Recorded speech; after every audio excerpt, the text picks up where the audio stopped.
The Nothing Phone 1, when it launched last year, it was in a weird spot. While it was widely appreciated in the West, in markets like India, where mid-range segment was already jam-packed, the Nothing Phone 1, it felt kind of caught in between. It was priced a little too high for the segment it was targeting, and its performance was a little too low to be a segment higher. Now, 9 months later, how has that turned out? And more importantly, given the Nothing Phone 2 is not going to be a direct successor since it's going to be coming with a Snapdragon 8 series chip, so it's also going to be coming with a higher price tag. Given all that, does it make sense to buy a Nothing Phone 1 in 2023? Hey, my name's Ash, you're watching C4E Tech, and let's try to get answers to all that in today's video. Now before we proceed, a quick request: if you're on Telegram, use the link in the description to join the C4E Tech channel so that you can keep track of all my new uploads. Here, let me start with the build. Well, there was a point where mid-rangers were getting great build quality, with even Samsung going glass and IP rating on their mid-range phones. That seems to be over now. These days, the 30K segment is largely uninspiring and monotonous. So the Nothing Phone 1 in that regard, it's aged well. It's got a unique look with that futuristic looking back and premium materials all around. It's got Gorilla Glass 5 protection to both the front and back, and the sides are made out of metal. It feels great to hold and use. While the phone weighs in at 190 something grams, it surprisingly feels lighter. I know this is probably the stupidest thing I've ever written. What I mean by that is, while I was writing the script for this video and I was double checking the numbers, I was honestly surprised to see this as 193 grams. Cause to me, it always felt lighter. Well, I guess 190-ish grams is light these days. Anyways, long story short, the weight feels very well distributed and this phone feels easy on the hands. Now, if that has you worrying about the battery life, rest assured, the 4500 mAh battery on the inside, it's held up quite well. With the Android 13 update, it has neither gotten better nor worse, which is a good thing these days. This is an all-day phone. With regular moderate usage, I'd end my days with about 30% left in the tank. Even when I push it a little with some camera or GPS usage, I still easily get through a day on a single charge. The fact that there is no included charger though, now that remains a bummer. Because in this segment, most of the competition does include a charger in the box. For nothing to want to include, well, nothing in the box, it sucks even more today than it did back at launch. Because at least back then, you could think, there was this expectation, maybe this is what brands are going to do. We're going to see more and more brands cut out chargers in the box. But nah, that is not a trend that came to pass, because in the last 9 months, brands have just been including faster and faster chargers in the box. Now, while that trend not coming to pass did hurt the Nothing Phone 1, here's one that didn't.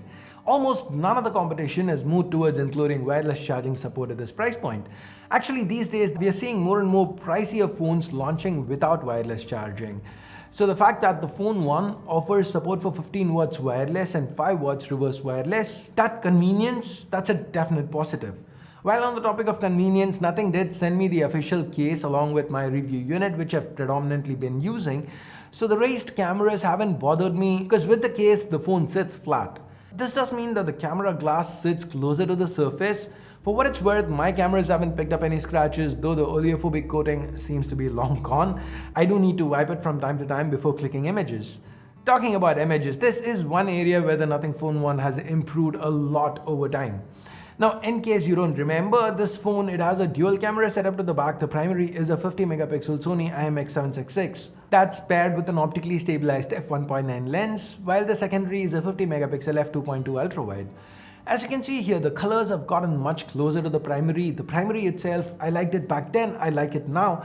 I mean, if you look at the coverage that this phone has gotten, you'd actually notice a pattern. You'd see Western YouTubers saying it's got okay-ish cameras, while Indian and other South Asian YouTubers say the cameras are actually good.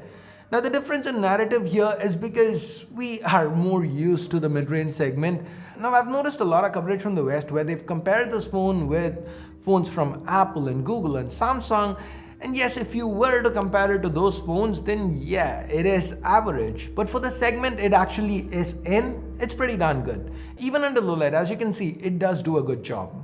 The chip inside does restrict the video to 4K 30, though the footage is quite detailed, stable with accurate colors. Talking about the chip, this is one thing that really blew me away in the month I spent with the Nothing Phone. how much the performance actually feels flagship. Now don't get me wrong, the Snapdragon 778G Plus is not a flagship SoC, and you will notice it, say with render times or when you're trying to play games with everything maxed out. But the actual user experience here with typical day-to-day use, it feels flagship in every way.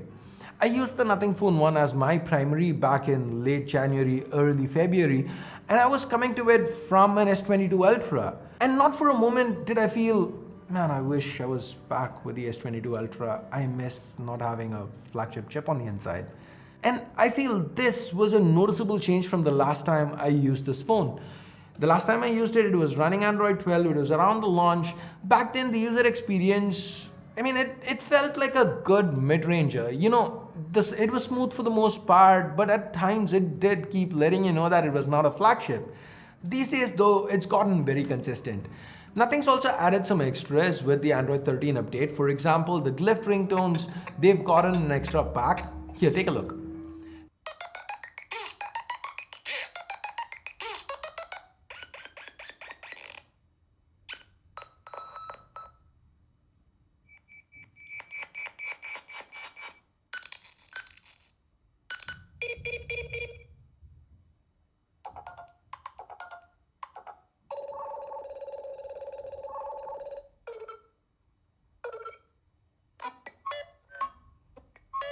Similarly, we've gotten a new pack for the Glyph notification tones too.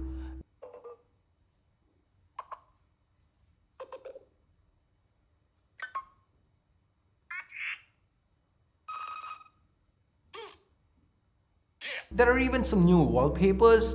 Now the update, it wasn't all cosmetic. The whole consistency I mentioned earlier, the snappiness of the interface, it's all been post this update, with Nothing claiming up to 50% increase in app launch speeds. There are some other little quality of life improvements added too.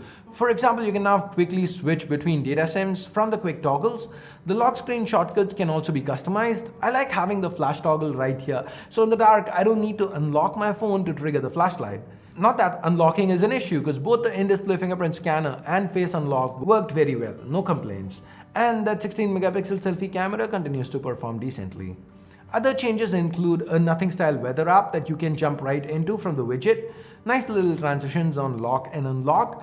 Here's something interesting. With the recent update, the Nothing X app is now included in the OS.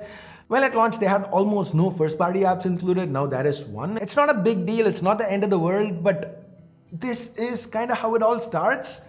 Now, brands who have kind of started this way are now at a point where, hey, hot apps and games, we are including it for you.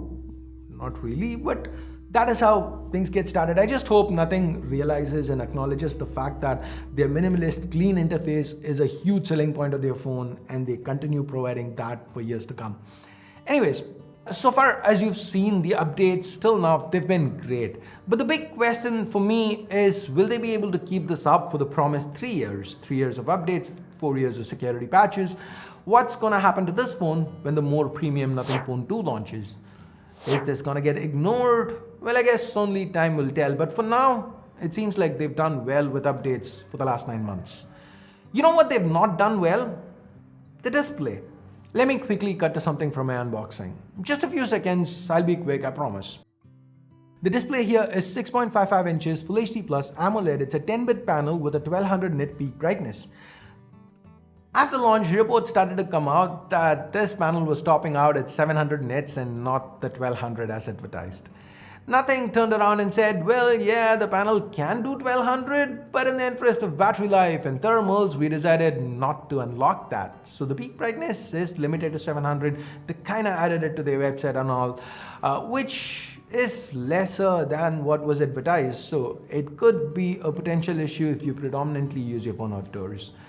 Now let's quickly jump back to what I said right at the start of this video. There was actually more to that statement. It felt kind of caught in between. It was priced a little too high for the segment it was targeting, and its performance was a little too low to be a segment higher. And Nothing did not have a track record to justify the premium they were demanding, because at the end of the day, all we were hearing were promises, and we've seen a lot of unfulfilled promises from brands a lot more established than Nothing was and is. But as you've seen throughout this video, nothing seems to be working on this. The Phone 1 has continuously been receiving updates. It's continuously been improving. So what we end up with here right now today is a phone that is a mid-ranger, but well supported, well optimized, one that looks better than most phones in this segment. Now, I still wouldn't recommend it to people looking for a phone to game on, because as well optimized as it might be, it still at the end of the day is a Snapdragon 778G Plus. But if you are looking for a solid mid-ranger that works great for day-to-day use and does a little bit of everything else too, then the Nothing Phone 1 remains a good option to consider even in 2023. At least that's my take on it. What do you think? Let me know in the comments below. And while you're down there, give this video a thumbs up or a thumbs down based on whatever you felt about it. Subscribe, turn on notifications, hit that bell icon if you haven't yet. And thanks for your time. Thanks for watching. Until next time, my name's Ash. You've been watching C4E Tech. And I'm signing off for now. You guys have a great day. Bye-bye.